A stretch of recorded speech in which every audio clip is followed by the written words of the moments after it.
bapaknya itu. Nasabuhu wa wafatu walidihi, nasabnya Rasulullah dan meninggalnya bapaknya, walid bapaknya.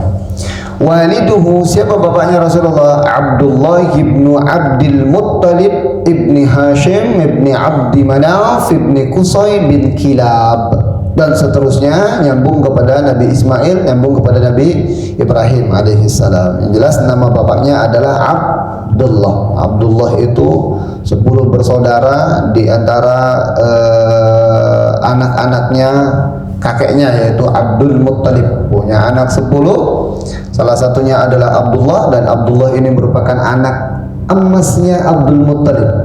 Tapi dulu kakeknya Rasulullah itu pernah bernazar. Ini nanti kita akan nyambung ke kematian daripada bapaknya Rasulullah. Kakeknya Rasulullah itu pernah bernazar, nanti kalau anak saya 10, satu di antara yang 10 itu aku akan korbankan, disembelih. Nazar itu ternyata ibadah dari dulu sudah ada.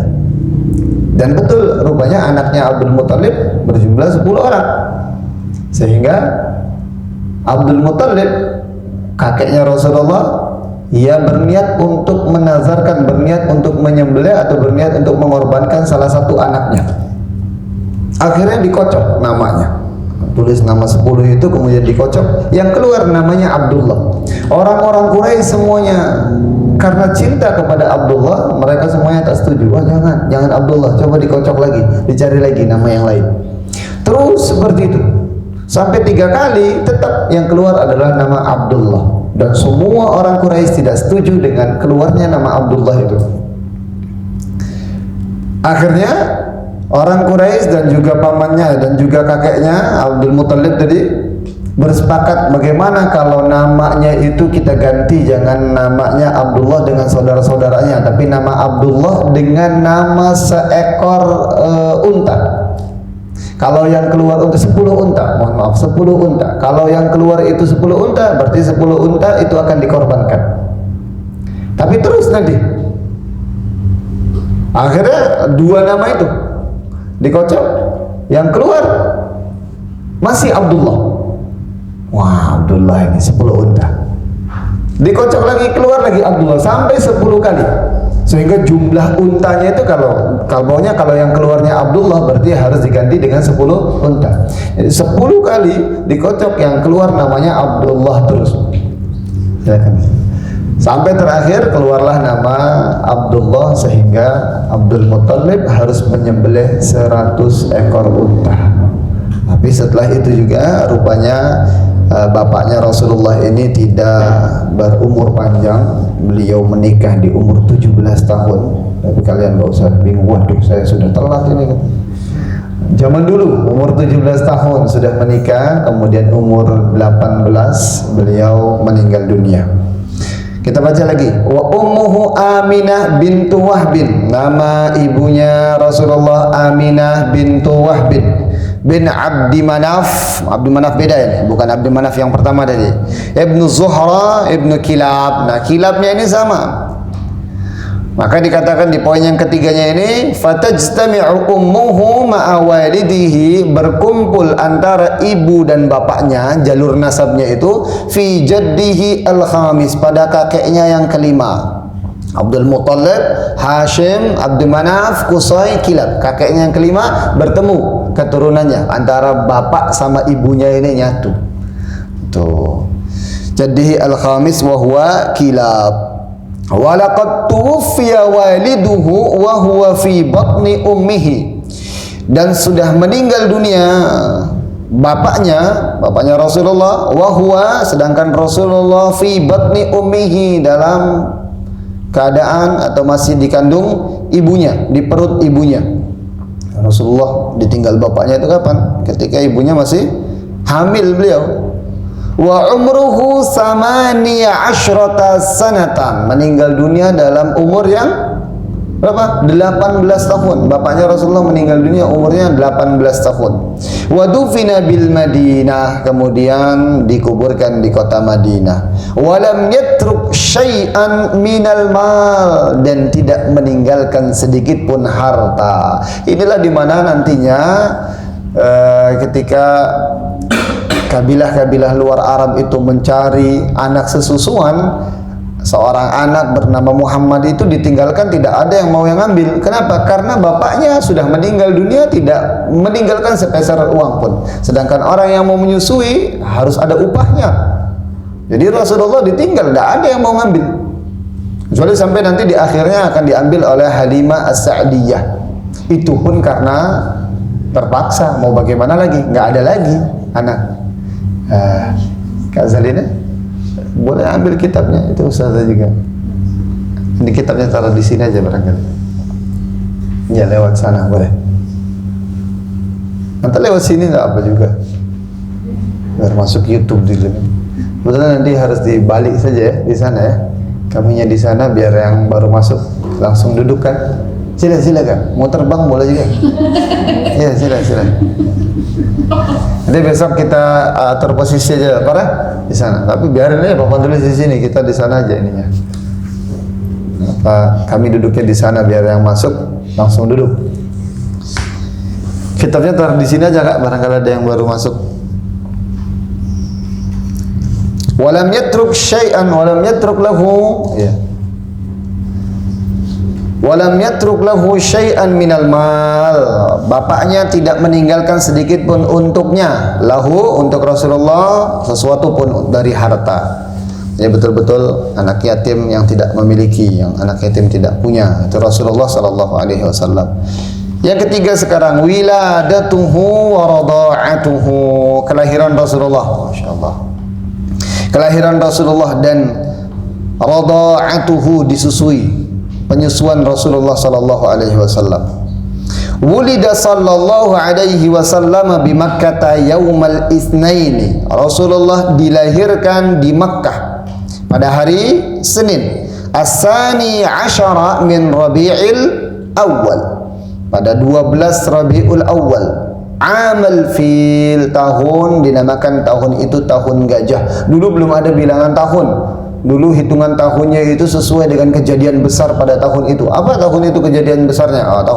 Kebetulan kejadian yang ada di saat Rasulullah dilahirkan di tahun itu, ada seorang raja dari mana? Yaman, namanya Raja Najasyi. Raja siapa? Raja Habasya. Raja Abraha. Kalau Najasyi, raja siapa? Raja Abbasiyah, betul. Yang nanti akan menerima hijrah Rasulullah yang pertama kali, itu kan Raja Najasyi. Raja Abraha itu dari Yaman, kemudian mereka ada iri melihat kok orang-orang pada menziarahi kota Makkah. Ada apa di Makkah? Oh, di sana rupanya ada Ka'bah. Ada apa dengan Ka'bah? Oh, mereka rupanya beribadah mengelilingi Ka'bah. Akhirnya Raja Abraha membuat Ka'bah serupa, disebut Kulainis. Kulainis itu dari kalimat kolansuah yang kecil, peci yang kecil. Kenapa dinamakan Kulainis? Karena setiap orang yang melihat ujungnya, pecinya pasti akan lepas karena saking tingginya. Dan dibuat daripada emas, kubahnya terbuat daripada emas. Kemudian orang kalau melihat ke atasnya itu pasti akan lepas. Namanya Kulainis. Tujuannya menandingi Ka'bah agar orang-orang Arab tidak ada lagi yang haji, tidak ada lagi yang beribadah di Makkah, di Ka'bah. Tapi rupanya itu menimbulkan kemarahan daripada orang Arab. Ada salah satu di antara orang Arab yang berani ngotori Kulainis tadi. Tempat namanya Kulainis tadi. Kotor dengan apa? Ada yang bilang, mohon maaf, sampai buang air besar katanya di situ kan, sehingga menimbulkan kemarahan besar daripada Raja Abraha. Raja Abraha langsung, oke, kalau begini ceritanya kita ambil saja Ka'bah yang ada di Makkah itu. Bagaimana cara ngambilnya? Dibawalah gajah-gajah. Nama gajahnya Mahmud. Ada yang bilang gajahnya cuma satu, ada yang bilang ada 12, ada yang bilang lagi banyak, semua pasukannya bergajah. Apapun itu, yang jelas gajahnya itu tidak mau masuk ke kota Makkah. Saat berada di perbatasan kota Makkah, gajahnya berhenti, terdiam, duduk. Kalau ditarik ke depan dia tak mau, tarik ke kanan mau, tarik ke kiri mau, tarik ke belakang juga mau. Saat maju ke depan enggak mau. Akhirnya berhenti semuanya di situ, panggil saja siapa itu pasukan raja daripada Quraisy atau ketua suku, kepala suku daripada Quraisy. Cara manggilnya pun beda, tidak pakai surat, tapi diambil seluruh unta-untanya. Hewan ternaknya itu diambil semuanya. Abdul Muthalib diundang suruh ngambil unta. Akhirnya pamannya, kakeknya Abdul Muthalib datang. Kata kakeknya, ya dengan keagungan, dengan kewibawaan kakeknya itu, rupanya datang ke situ tidak untuk melindungi kota Makkah, tidak untuk melindungi Ka'bah. Kenapa engkau datang ke sini, kata Abraham. Kata kakeknya, ya saya mau ngambil unta saya diambil sama kamu. Lu kok cuma hanya sekedar unta, katanya. Tidak untuk melindungi, saya datang ke sini untuk menghancurkan Ka'bah loh. Lah Ka'bah itu ada yang melindungi, katanya. Sudah ada Tuhannya yang akan melindungi. Jadi Abdul Muthalib sudah betul-betul percaya bahwa Ka'bah itu ada yang melindungi. Ya betul, ternyata setelah untanya diambil, setelah itu datang tayran ababil. Apa tayran ababil? Burung ababil. Burung ababil itu artinya berkelompok, burungnya banyak. Nama burungnya nggak tahu, burung sampai sekarang burung ababil itu burung apa?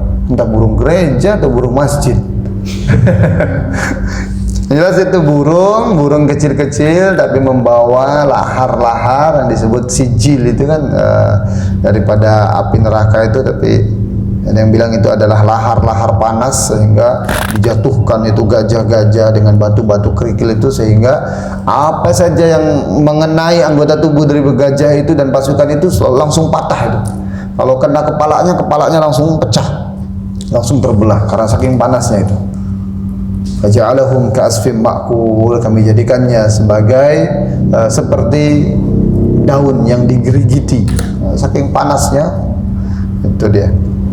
Dan maka dinamakan tahun kelahiran Rasulullah sallallahu alaihi wasallam adalah amal fil, tahun gajah, karena pada saat itu ada kejadian Raja Abraha ingin menghancurkan Ka'bah. Wa summiya 'amu wiladatihi 'amal fil li'anna malikal habasyati, malikal habasyah juga, arsala 'ama wiladatihi jaishan ila Makkah, mengutus satu jais pasukan ke Makkah, lihadmil Ka'bah, untuk menghancurkan Ka'bah. Wa kana fihi filun. Disebutkan dalam kitab ini, di situ ada cuma satu fil saja, satu gajah saja, tidak banyak gajahnya. Hanya ada yang menamakan gajahnya itu gajah Mahmud katanya. Filun azim fa ahlaqallahu al-jaisa, kemudian Allah menghancurkan pasukan tersebut. Ikraman liwiladatin Nabi sallallahu alaihi wasallam, sebagai penghormatan atau bentuk pemuliaan dari kelahiran Rasulullah sallallahu alaihi wasallam. Setelah lahir Rasulullah, arda'athu ba'da ummihi Suwaibah al-Aslamiyah. Jadi yang menyusui Rasulullah pertama kali itu bukan Halimah as-Sa'diyah, tapi namanya siapa? Suwaibah al-Aslamiyah. Siapa itu? Khadimatu ammihi Abi Lahab. Siapa? Pembantu pamannya. Siapa pamannya? Abu Lahab. Abu Lahab itu betul-betul cinta kepada Rasulullah. Dari Rasulullah dilahirkan itu cintanya luar biasa. Pembantunya disuruh menyusui. Nanti Rasulullah punya anak, Ruqayyah sama Ummu Kulsum, dinikahi dengan anaknya Abu Lahab juga. Anaknya Abu Lahab namanya Utbah sama Utaibah, nikah sudah berdua. Tapi ketika Rasulullah berdakwah, kecintaan tadi berubah menjadi kebencian. Disuruh cerailah anak duanya itu, menceraikan anak-anaknya Rasulullah tadi, pamannya padahal. Nah ini Suwaibah juga termasuk daripada pembantunya pamannya, yaitu Abi Lahab. Abi Lahab itu julukan, nama aslinya Abdul Uzza. Abi Lahab. Abi Lahab itu orang yang bergelora, tapi bukan yang bergelora, wajahnya itu yang bahasa kita merakbak tuh, merona-rona, wajahnya tuh merah merona gitu. Lahab itu bagaikan api yang bergelora lagi. Abi Lahab itu Tapi kenapa dalam Al-Quran itu tidak disebutkan Abdul Uzza? Namanya kan Abdul Uzza. Tabbat yada Abi Lahab. Bukan tangannya Abdul Uzza, tapi tangannya Abu Lahab. Kenapa? Karena Allah tidak mau. Abdul Uzza kan artinya apa? Hambanya Tuhan bernama Uzza. Allah tidak mau dinamakan di situ ada Tuhan selain Allah. Maka disebut Abi Lahab. Tangannya Abu Lahab. Namanya Abdul Uzza. Nah, setelah Suwaibah disusui juga Rasulullah oleh Halimah As-Sa'diyah. Namanya Halimah Sa'diyah itu nama perkampungannya, maka disebutnya Halimah As-Sa'diyah. Ila an balagha umruhu 4 sanawat, sampai umurnya Rasulullah 4 tahun. Setelah umur 4 tahun, Halimah Sa'diyah merasa khawatir dengan kondisi Rasulullah yang saat itu kejadian apa?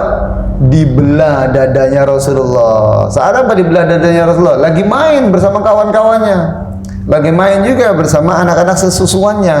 Halimah Sa'diyah lagi main, rupanya ada yang bersaksi, membuat kesaksian kepada Halimah Sa'diyah, Muhammad itu didatangi 2 orang, kemudian dibaringkan dan dibelah dadanya. Kan khawatir, waduh ini anaknya orang ini, katanya. Akhirnya di umur 4 tahun, padahal Halimah Sa'diyah merasa kehidupannya betul-betul diliputi keberkahan ketika datangnya Rasulullah SAW. Dimulai di awalnya Halimah Sa'diyah itu memiliki peternakannya kering kerontang, perkebunannya juga hancur semuanya. Tapi ketika membawa anak bernama Muhammad SAW, itu untanya yang tadinya tak bersusu, tidak punya susu, tidak punya air susu, untanya jadi segar. Untanya yang tadinya paling lambat, kenapa Halimah Sa'diyah yang ngambil Rasulullah paling akhir? Karena untanya itu lambat. Ketika mendatangi kota Makkah, untanya Halimah Sa'diyah itu tidak bisa cepat. Yang lain sudah pada buru-buru mencari anak-anak orang kaya. Oh, ini dapat orang kaya, dapat orang kaya. Saat Halimah Sa'diyah sampai ke kota Makkah, sudah nggak ada lagi, tak tersisa lagi anak kecil yang butuh disusui. Tersisa hanya seorang bayi bernama Muhammad. Saat dicek, bapaknya tak ada. Ninggalin duit tidak ada juga. Waduh, ini katanya rugi nih, ngapain nyusuin anak yang nggak punya bapak. Tapi rupanya ketika sudahlah, diambil saja. Tapi Halimah Sa'diyah pun masih nyari yang lain dulu. Setelah dicek sudah nggak ada lagi, balik lagi ke anak itu. Diambil, setelah diambil, untanya yang tadi itu paling lambat justru paling cepat. Itu untanya itu disifati bahwa dia melewati unta-unta yang lainnya. Mungkin orang yang lainnya itu kebingungan juga, ini makan apa ini untanya Halimah Sa'diyah? Tadi kok lambat sekarang jadi kencang gitu kan. Sampai rumahnya, peternakannya yang tadinya banyak yang mati itu segar lagi. Tumbuh rumput-rumput di sekitar rumahnya itu. Luar biasa pokoknya keberkahan daripada Rasulullah SAW. Nah, Halimah Sa'diyah merasa keberkahan itu terus-terusan ada selama 4 tahun dan tak mau lepas sebetulnya. Dan Halimah Sa'diyah pun sudah merasa, oh ini akan jadi orang besar ya. Tapi karena kejadian tadi dibelah dadanya Rasulullah SAW, Halimah Sa'diyah merasa ketakutan, khawatir nanti ada apa-apa nih, disalahkan deh. Akhirnya dikembalikan kepada ibunya. Nah, yang kelimanya lihat, wafatu ummihi wa hadanatuhu. Meninggalnya ibunya, kemudian hadanah, pemeliharaan atau pengasuhan Rasulullah SAW setelah ibunya itu bagaimana? Tuwfiyat ummuhu sallallahu alaihi wasallam wa huwa fis sadisati min umrihi. Setelah 2 tahun Rasulullah berada di pangkuan ibunya meninggal dunia juga. Wa hiya raji'atun minal Madinah.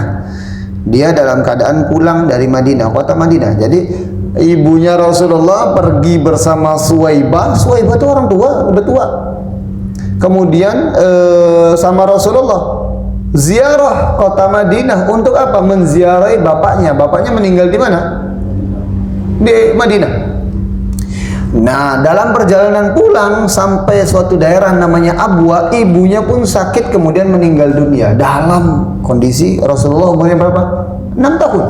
Tapi tidak panik, justru Rasulullah menggalikan makam untuk ibunya. Masih kecil. Luar biasa.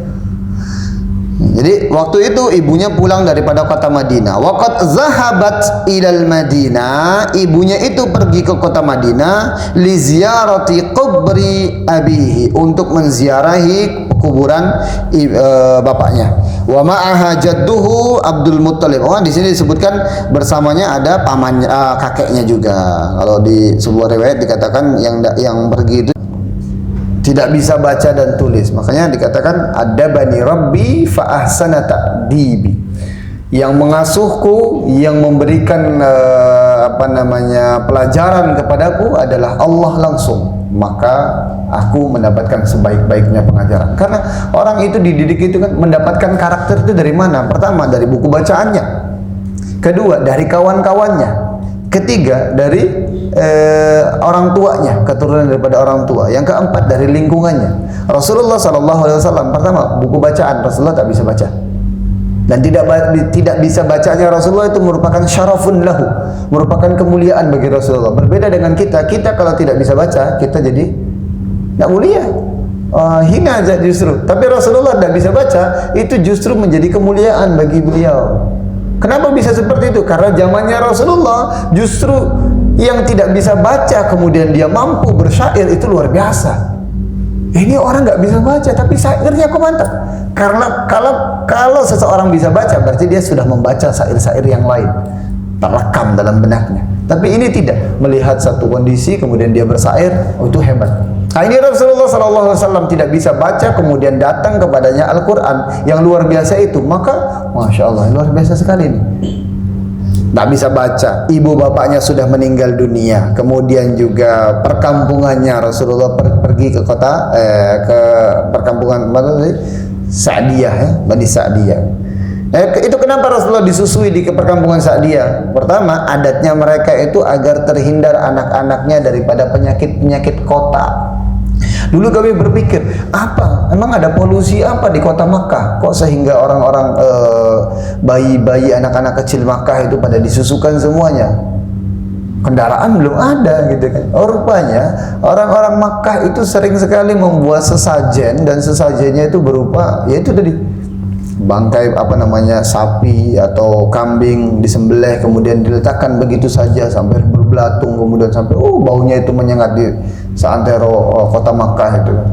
Sehingga banyak penyakit di sana, penyakit modern disebutnya sama mereka itu, sehingga diasuhkan ke perkampungan yang lebih aman lagi. Kampungnya Rasulullah, pendidikannya Rasulullah sudah baik lagi kan. Maka Rasulullah bilang, adabani rabbi fa ahsana ta'dibi. Yang mengasuhku, yang membimbingku langsung Allah, maka aku mendapatkan sebaik-baiknya bimbingan. Tarbiyatuhu wa wafatu jaddihi. Pendidikan Rasulullah atau pengasuhan Rasulullah dan meninggalnya kakeknya. Qama bitarbiyatihi ba'da wafati ummihi. Setelah ibunya meninggal dunia, maka yang mengasuh dan mendidik Rasulullah adalah jadduhu Abdul Muttalib, kakeknya yaitu Abdul Muttalib. Wa kana yuhibbuhu aksara min hubbihi li auladihi. Kakeknya ini mencintainya lebih daripada kecintaannya kepada anak-anaknya. Sampai Abdul Muttalib itu punya satu sofa atau tempat duduk yang tidak boleh orang lain duduk di situ. Siapapun orangnya tidak boleh duduk di situ. Tapi ketika Rasulullah kecil, masih umur 6 tahun, itu mainan di atas sofa itu, di atas kursi itu. Orang-orang pada, turun. Itu bisa dikatakan singgasananya Abdul Muttalib gitu kan, tempat duduknya Abdul Muttalib, tempat keagungan dan kehormatannya Abdul Muttalib. Tapi kata kakeknya, biarin saja. Saya kunu lahu sya'nun azim. Dia akan menjadi atau dia akan memiliki perkara besar nantinya. Itu jawaban daripada kakeknya. Sudah ada firasat seperti itu. Wa kana yuhibbuhu aksara min hubbihi li auladihi. Beliau mencintainya lebih daripada kecintaannya kepada anak-anaknya. Walamma balagha umruhu sallallahu alaihi wasallam 8 sanawatin mata jadduhu. Umur berapa tadi diasuh oleh kakeknya? 6 tahun. Rupanya umur 8 tahun meninggal pula kakeknya. Luar biasa. Yatim di atas keyatiman. Yatim lagi. Itu Rasulullah sallallahu alaihi wasallam. Bapaknya meninggal ketika Rasulullah masih dalam kandungan. Ibunya meninggal umur Rasulullah 6 tahun.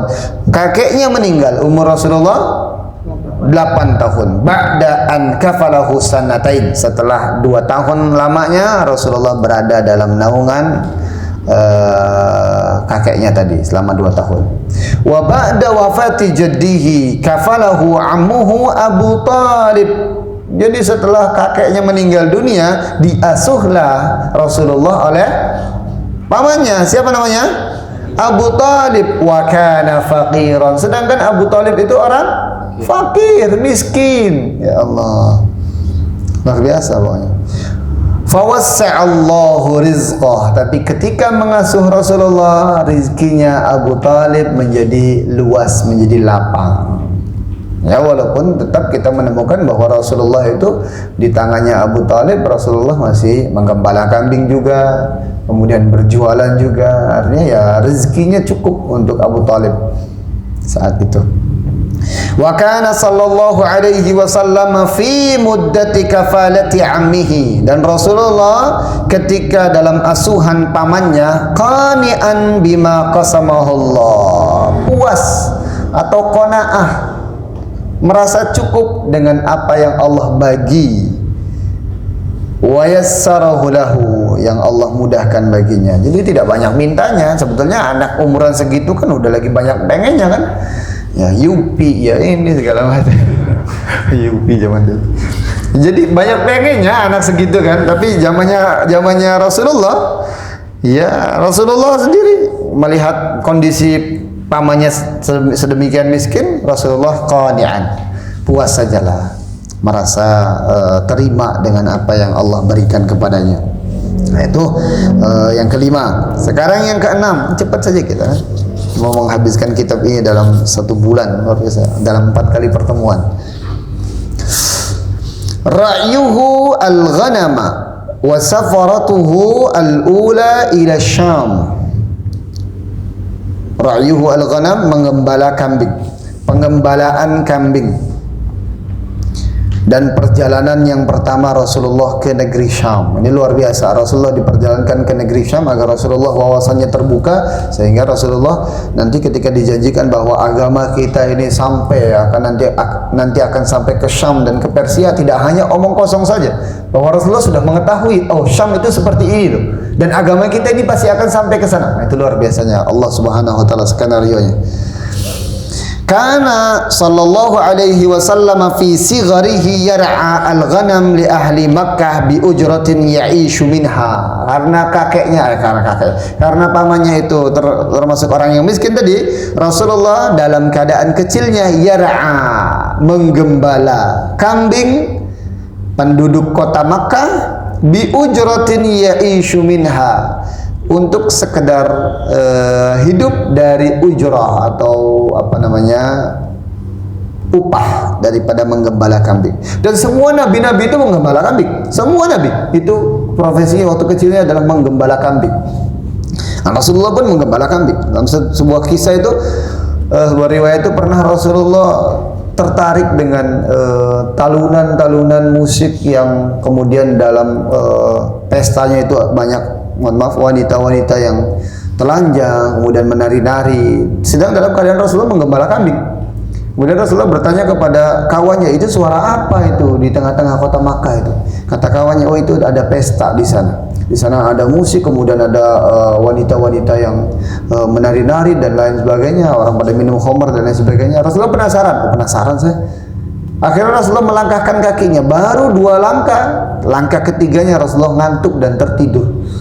Dan tidak ada yang membangunkan kecuali terik matahari. Baru Rasulullah terbangun. Dibangunkan sama kawannya, disangka pingsan sama kawannya. Ini kenapa ini? Katanya mau nonton. Rupanya tidur katanya kan. Tidur. Rasulullah pengen menonton sebuah sesuatu yang diharamkan. Maksiat, perempuan-perempuan joget-joget ini segala macam, tertidur. Kita khutbah Jumat rupanya tidur. Baru khatibnya assalamualaikum warahmatullahi wabarakatuh. Oh ini kesempatan nih. Astagfirullahaladzim. Nah itu jadi Rasulullah saat masih kecilnya Rasulullah menggembala kambing hanya untuk upah yang sedikit saja. Upahnya itu kadang-kadang tidak berupa uang, tapi kadang-kadang berupa cuma tamar, apa tamar? kurma atau gandum, untuk sekedarnya saja untuk bisa hidup dari situ. Walamma balagat tasi'ata, ada yang bilang salisata asyara, ada yang bilang 9, ada yang bilang 13 tahun. Ketika umur Rasulullah 9 atau 13 tahun, safara ila Syam, Rasulullah pergi ke kota Syam. Di mana Syam itu? Damaskus, Suriah, termasuk diantaranya Filistin, itu masih negeri-negeri Syam itu kan, bukan paman Sam di Amerika. Ma'amihi Abi Talib bitijaratin, pergi ke negeri Syam untuk berdagang dengan pamannya Abu Talib. Walamma qaruba min Busra, ketika mau dekat Qaruba, dekat dengan suatu daerah namanya Busra, ra'ahur rahib Bahira, seorang pendeta bernama Bahira melihatnya, melihat dari kejauhan, dan pendeta Bahira ini dia berada di atas bukit, sehingga dari kejauhan kabilahnya Rasulullah mau datang itu sudah dilihat. Nah, ini kok aneh ini, ada tanda-tanda kenabian yang beliau baca di kitabnya. Apa itu? Salah satunya adalah awan itu selalu menaungi kabilah tersebut. Mana-mana perginya kok dinaungi terus ini kabilah ini. Dan ketika awan tidak ada dan dekat dengan pohon-pohon itu tertiup dan nutupi kabilah yang lewat tadi. Jadi tidak merasakan kepanasan. Jadi ketika pendeta rahib Bahira melihatnya, fa akhbara ammahu, beliau memberitahu kepada pamannya, bi annahu sayakunu akhiral anbiya. Kata pendeta tadi, ini anak umur 9 tahun, ini anak bakal menjadi nabi paling akhir. Wa talaba minhu an yarji'a. Kemudian pendeta tadi meminta untuk pulang sajalah. Khaufan alaihi, takut dari apa? Min aduwin yataraqqabuhu, daripada musuh yang sudah memantau Rasulullah. Banyak yang memantau. Kenapa? Daripada orang Yahudi dan orang Nasrani itu menduga bahwasanya nabi yang akan keluar di akhir zaman itu dari golongan mereka, tapi rupanya nabinya itu ciri-ciri semuanya ada pada orang Arab. Mereka iri, sehingga mereka sebelum jadi nabi, kalau bisa dibunuh dulu. Nah, karena takut seperti itu, pendeta tadi mengusulkan kepada pamannya, pulang sajalah, anak ini bahaya, ini sudah diawasi, sudah dipantau itu oleh musuh, katanya. Wa qad istadalla ala nubuwwatihi bi alamatihi, dan beliau berdalih, si pendeta tadi menemukan tanda-tanda kenabiannya itu dengan tanda-tanda yang telah tertulis fi kutubi ahlil kitab, yang telah tertulis di kitab-kitab ahlil kitab. Dari apa?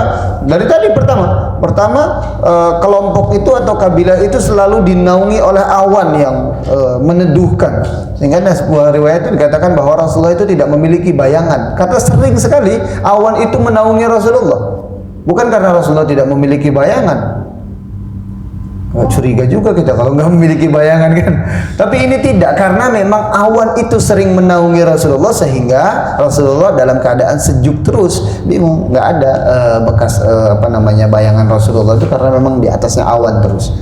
Itu seperti itu, sering, tidak terus-terusan juga.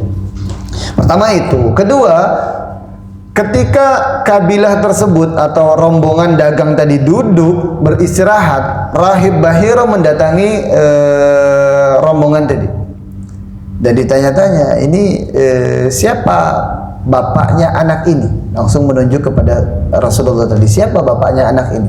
Kemudian pamannya Abu Talib angkat tangan, saya bapaknya. Oh, kalau engkau pengasuhnya sudah barang tentu engkau bukan bapaknya, karena bapaknya anak ini pasti sudah mati, sudah meninggal dunia.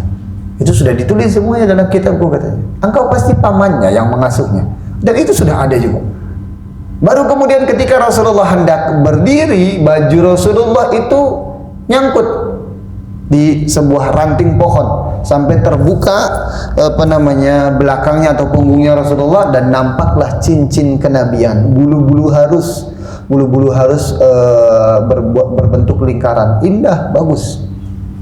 Itu tanda kenabian dan semua nabi memiliki itu.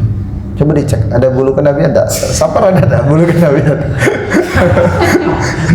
Safar ada bulu kegaduhan. Nah itu, masing-masing nabi memiliki tanda bulu kenabian, bulu-bulu kenabian itu. Bagus, indah itu di belakang punggungnya ini. Dan itu nampak juga oleh Rahib Bahira itu, sehingga menganjurkan sudahlah pulang saja daripada nanti di sini banyak musuh, katanya. Akhirnya pulang. Santai ya, Pak? Jangan sakit nanti ya, Pak? Ini lagi puasa loh. Jadi saya kasih kopi nanti. Lanjut lagi yang ketujuh. Ini yang ketujuh sekarang. Masya Allah. Coba, kayaknya baru masuk sedikit ya. Oh, sudah mau jam 5 saja.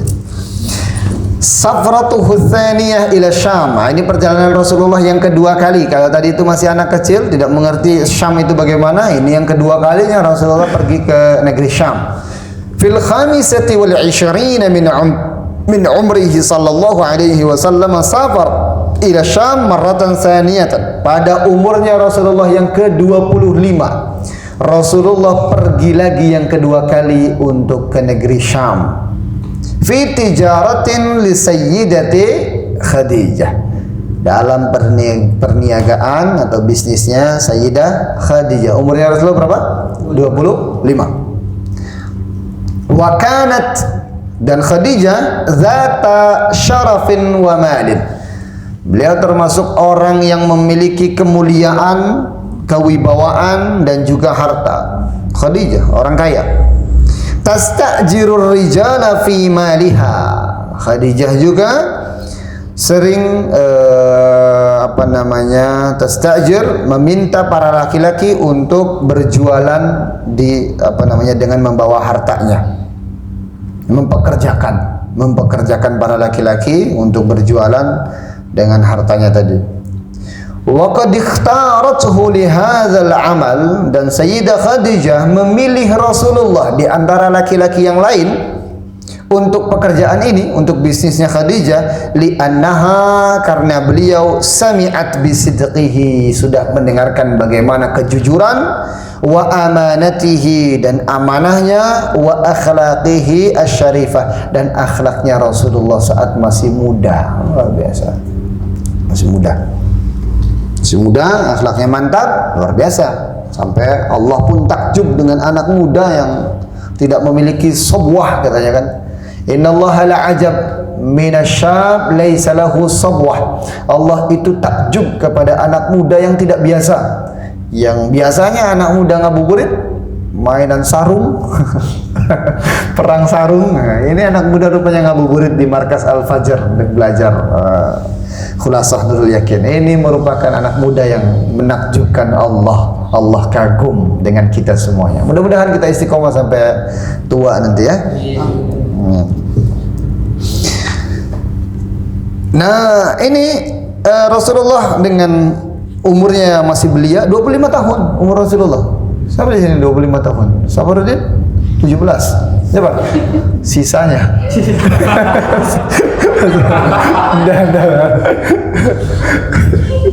Masih banyak lagi kalau sisanya 17. Kita tak tahu lagi kan berapa sisanya. Allahu Akbar. Siapa yang umurnya 25 nih? Andre berapa Andre? Hah? 20? 20 udah bingung aja mau nikah Andre. Misbah berapa Misbah? 22. Bang Zidan? 23. Oh, Bang Kahar berapa Bang Kahar? 20? 26? Oh, ini zaman-zaman Rasulullah waktu lagi jaya-jayanya. Oh, luar biasa. Ini sabwah juga, termasuk laisa lahu sabwah juga, pemuda yang tidak biasa, Bang Kahar. Oke, umur berapa tadi? 25.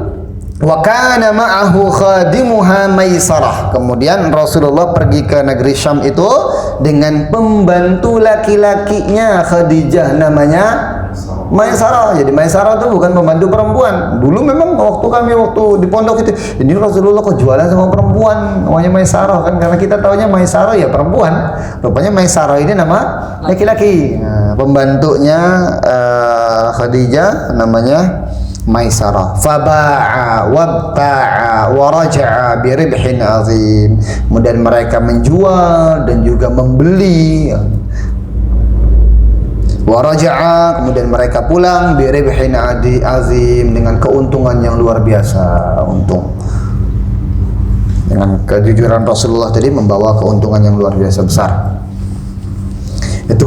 Nah, setelah pulangnya Rasulullah dari perjalanan yang keduanya ke negeri Syam tadi, zuwajuhu bi sayyidati Khadijah, menikahnya Rasulullah dengan Sayyidah Khadijah. Luar biasa.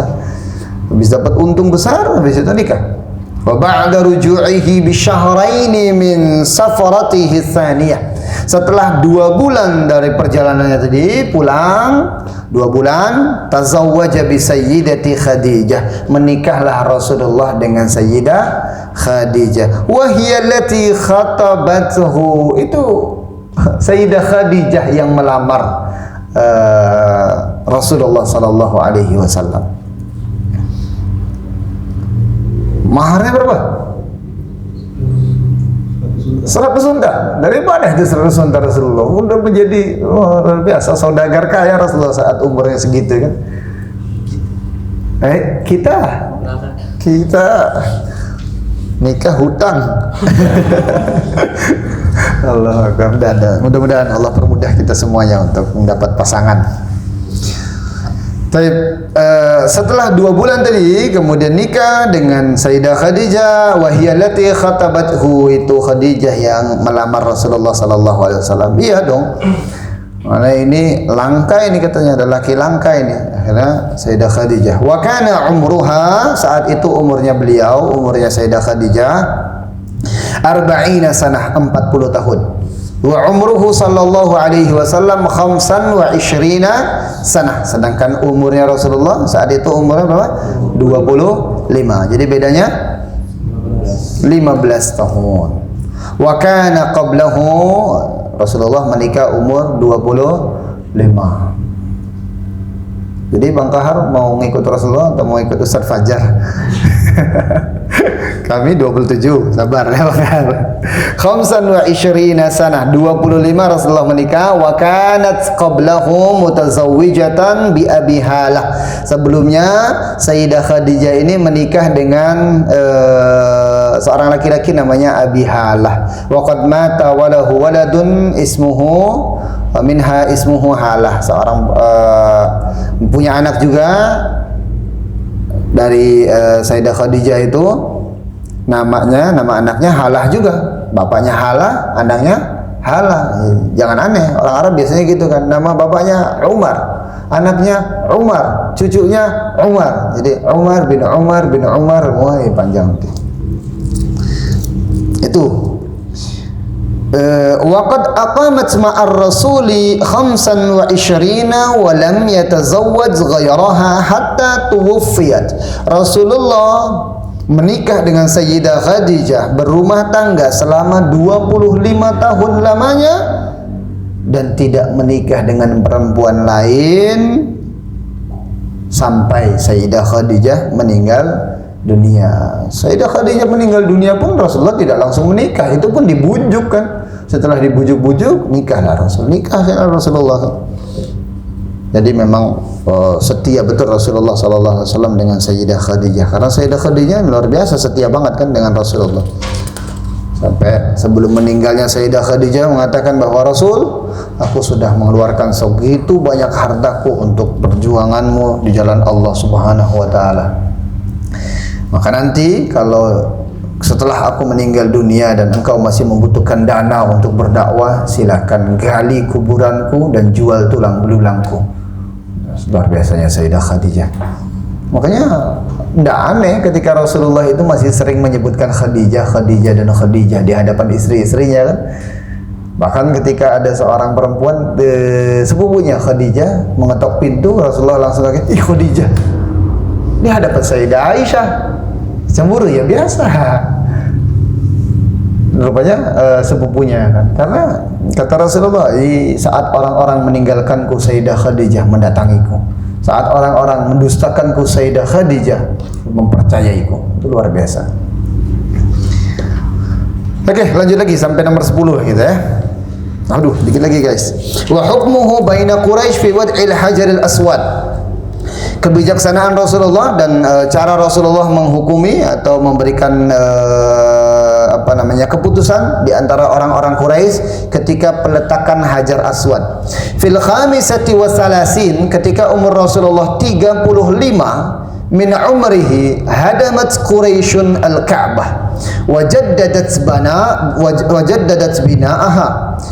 Quraisy menghancurkan bangunan Ka'bah dan memperbarui bangunannya. Dihancurkan semuanya kemudian diperbarui. Wa qad ishtaraka ma'ahum sallallahu alaihi wasallam fi bina'iha. Kemudian Rasulullah juga mengikuti dalam pembangunan Ka'bah itu, pembangunan yang kedua tadi. Wa kana yahmilul hijarah ma'a asyrafil Quraisy. Rasulullah juga membawa batu-batu. Ngunjali batu-batu, ngunjali. Ya, membawa batu-batu tadi. Wa ma'ahu ammuhu Al-Abbas. Bersama Rasulullah ada pamannya yaitu Abbas. Waqtalafat Quraisyun, intahat al-batari am ghadabati syaitan. Baterai habis atau syaitan marah ini? Oh, di situnya habis baterai, Pak. Oke, berarti bentar lagi. Suara kami masih dengaran doh? Ya. Mana tadi? Waqtalafat Quraisyun fi man yad'ul hajarul aswad makanah. Quraisy semuanya berselisih. Siapa nih yang akan meletakkan Hajar Aswad nih? Hajar Aswad itu bukan pondasi pertama ya, tapi Hajar Aswad itu diletakkan nanti di tempatnya lagi. Siapa yang akan meletakkan batu Hajar Aswad ini di tempatnya lagi? Mereka semuanya hampir terjadi peperangan itu di antara kabilah Quraisy itu. Yang satu, kami yang lebih berhak.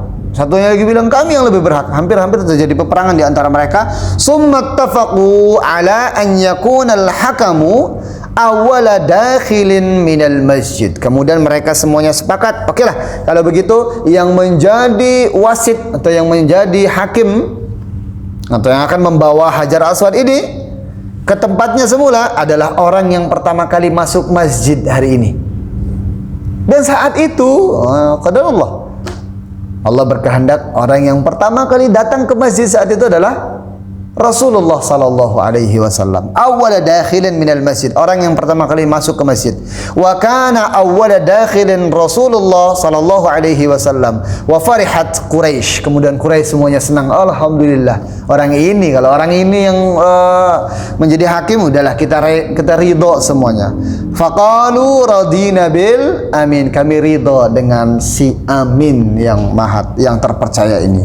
Fawada al hajara fi ridaihi. Kemudian Rasulullah sallallahu alaihi wasallam tidak langsung membawa Hajar Aswad itu dengan sendirinya, tapi justru Rasulullah membentangkan sorbannya, mengambil Hajar Aswad itu diletakkan di atas sorbannya. Kemudian Rasulullah wa talaba min kulli ra'isin an yumsika bi tarfin minar rida. Kemudian Rasulullah menyuruh masing-masing ketua suku mengambil ujung daripada rida tadi, ujung daripada sorban tadi.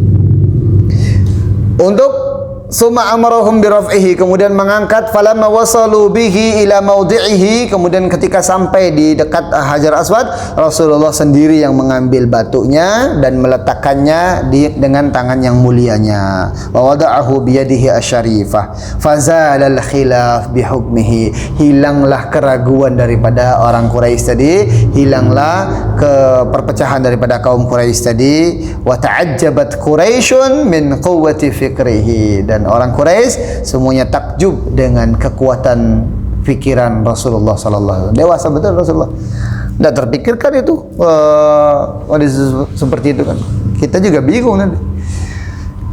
Kalau disuruh untuk meletakkan Hajar Aswad, oh ya sudah, ini kemuliaan saya ini kan, langsung saja gitu. Tapi Rasulullah tidak seperti itu. Agar menyatukan kembali, Rasulullah membentangkan tadi sorbannya. Terakhir,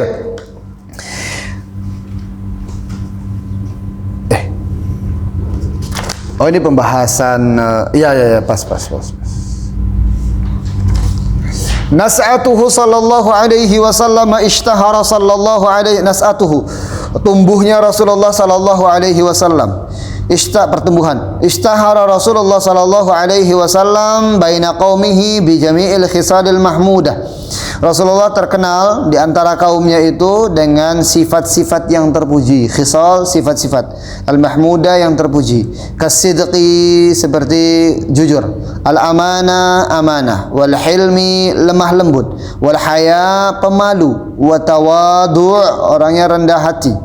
Hatta laqabu bil amin, sampai kaumnya itu melaqabinya dengan al-amin. Amin. Wa kana qaumuhu wa ashiratuhu yuhibbunahu hubban aziman. Kaumnya dan juga keluarganya mencintainya dengan kecintaan yang besar. Wa yahtarimunahu ihtiraman zaidan, dan memuliakannya, menghormatinya dengan penghormatan yang berlebih. Wa qad hafizahullahu munzu sigharihi min a'malil jahiliyah. Allah telah melindungi Rasulullah dari perbuatan-perbuatan jahiliyah. Seperti apa perbuatan jahiliyah? Walam yashrab khamran, tidak minum khamar. Walam yasjud li sanam, dan Rasulullah juga tidak pernah menyembah berhala. Wa akramahullahu qabla an-nubuwati bi mu'jizat. Sebelum Rasulullah diangkat menjadi nabi pun Rasulullah sering diberikan mukjizat. Tapi para ulama ada yang menamakannya bukan mukjizat. Kalau mukjizat yang ditampakkan sebelum Rasulullah diangkat menjadi nabi itu namanya irhas. Dallat ta'ala, kayak tadi, kayak untanya Sayyidah Halimatus Sa'diyah menjadi segar lagi, itu kan termasuk daripada tanda-tanda kenabian. Ketika Rasulullah lahir, kemudian beberapa bangunan Persia dan Romawi itu runtuh, gitu kan. Kemudian api Majusi yang tak pernah padam itu juga menjadi padam. Itu termasuk daripada irhasnya Rasulullah sallallahu alaihi wasallam. Dallat ala azmi mustaqbalihi, menunjukkan betapa besarnya masa depan Rasulullah. Seperti minha tasghirul ghamamah, seperti awan yang menaunginya lahu fis safaratihi tsaniyah, ketika perjalanannya yang kedua. Yang pertama, yang kedua juga rupanya dinaungi ghamamah, awan tadi. Selesai. Merasa nanti kita lanjutkan pada pertemuan yang akan datang, nomor 11 sampai terakhir sampai selanjutnya nanti 11 sampai 20. Mudah-mudahan kita bisa menghatamkan sejarah Rasulullah dalam kitab Khulasah Nurul Yakin ini. Sampai di sini barangkali ada yang mau didiskusikan dari kawan-kawan, kami persilahkan. Yang mau diskusi, buka apa kita sore ini? Tidak? Pertanyaan, Bang Suwandi, Ustaz Ali Ridho mau menambahkan? Ya, persilahkan. Bang Zidan, Bang Misbah, kakak-kakak, ya, Ustaz. Waalaikumsalam warahmatullahi wabarakatuh. Nomor 9. Iya, betul.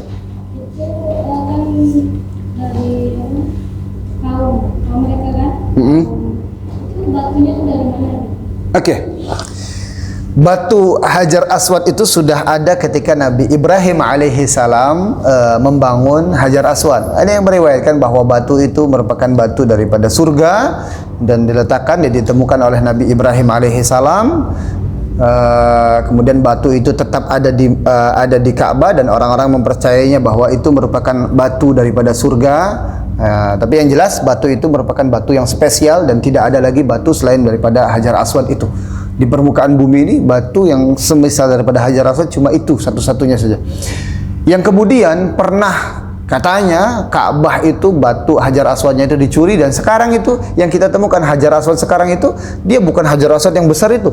Yang kita lihat itu kan Hajar Aswadnya besar itu kan, tapi bukan, itu cuma serpihan-serpihan daripada Hajar Aswad. Dia cuma kecil saja Hajar Aswadnya itu, tidak berbentuk bongkahan lagi. Dulu di zamannya Rasulullah masih berbentuk bongkahan. Tapi sekarang sudah berbentuk pecahan-pecahan karena dulu pernah terjadi pencurian Hajar Aswad itu. Oleh negeri mana kami pun kurang mengikuti beritanya. Yang jelas batu itu merupakan batu yang berbeda, yang mengatakan batu itu merupakan batu surga. Jadi dari dulu sudah ada. Ka'bah pun sudah ada, ibadah haji pun sudah ada dari zamannya Nabi Ibrahim. Terus berjalan ibadah seperti itu sampai Nah, orang Quraisy itu sebelumnya sempat mikir, ini nanti kalau agama Muhammad berkembang di kota Makkah, pasti Ka'bah tidak akan diziarahi lagi. Mereka menganggap bahwa nanti agama Rasulullah tidak akan melestarikan agamanya Ibrahim. Tapi rupanya agama yang dibawa oleh Rasulullah itu sejalur dengan agamanya Nabi Ibrahim alaihissalam. Tetap ibadah di Baitul Masjidil Haram itu. Demikian, Ustaz. Ada lagi? Boleh? Itu kan agama dari Nabi Ibrahim gitu ya. Betul. Tapi kenapa sekarang masih digunakan gitu? Masih dipegang gitu Pak. Oke. Iya, Jadi Rasulullah Sallallahu Alaihi Wasallam itu bukan penghapus daripada syariat-syariat terdahulu, tapi Rasulullah itu pelengkap daripada syariat-syariat Nabi terdahulu, terutama Nabi Ibrahim alaihissalam.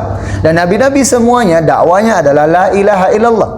Maka Nabi Ibrahim alaihissalam, bapaknya para nabi, dia membawa agama sama agamanya agama tauhid.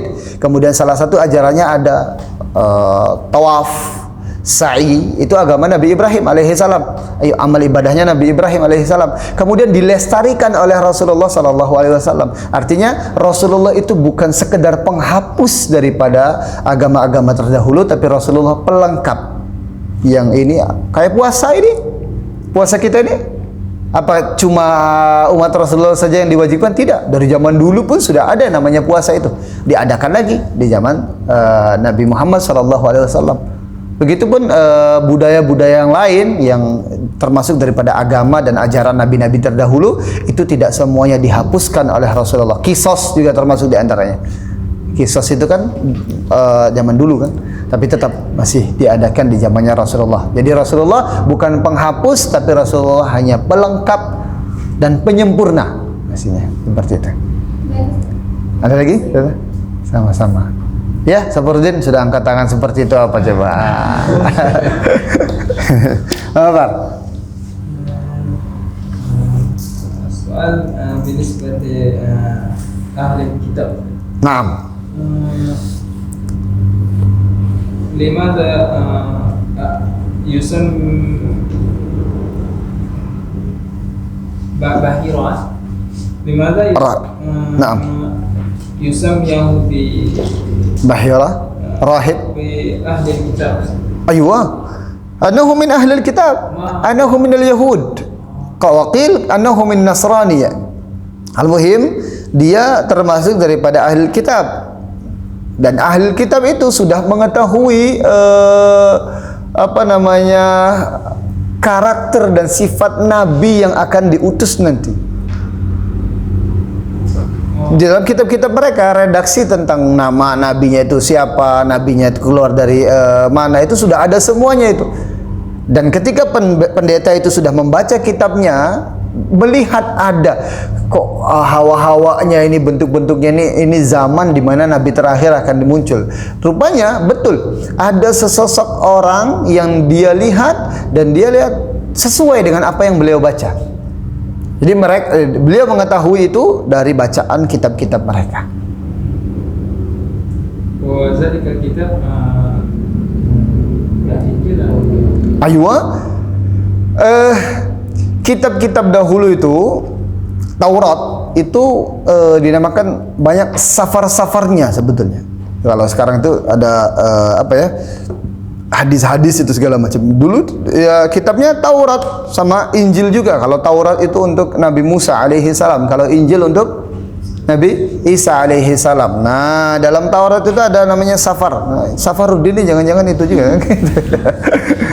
Bagian-bagian daripada kitab Injil, kitab Taurat safar kan? Safaruddin gitu. Nah, kitab mereka kitab apa? Ini makanya diperselisih. Pendeta Bahiro ini termasuk daripada orang Yahudi atau orang Nasrani, pengikutnya Nabi Musa atau pengikutnya Nabi Isa. Apapun itu, dalam kitab mereka, dalam dua kitab mereka itu, baik itu Injil maupun Taurat, sudah disebutkan bagaimana ciri-ciri Nabi terdahulu. Sebagaimana Rasulullah menyebutkan ciri-ciri Imam Mahdi yang akan muncul.